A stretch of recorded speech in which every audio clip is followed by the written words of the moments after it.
Long term ఇన్వెస్టర్కి ట్రేడర్కి చాలా తేడా ఉంది. అదేంటో ఈ వీడియోలో చెప్తాను, లాస్ట్ వరకు చూడు.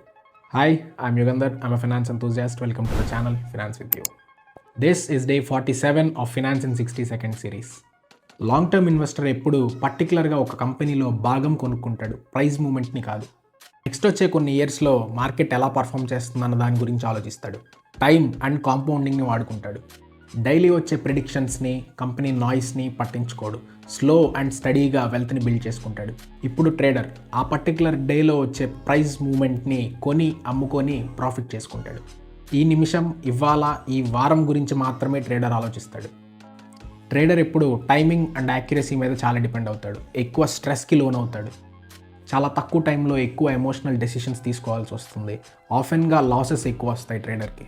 సింపుల్గా ఇన్వెస్టర్ టైంని యూజ్ చేసుకుంటాడు, ట్రేడర్ స్పీడ్ అండ్ యాక్యురసీని యూజ్ చేసుకుంటాడు. బిగినర్స్ ఎప్పుడు ఫస్ట్ ఇన్వెస్టే చేయాలి, తర్వాత ట్రేడింగ్ గురించి ఆలోచించవచ్చు. వన్ లైన్లో చెప్పాలి అంటే trading is a profession, investing is habit. See in the next one. Signing of.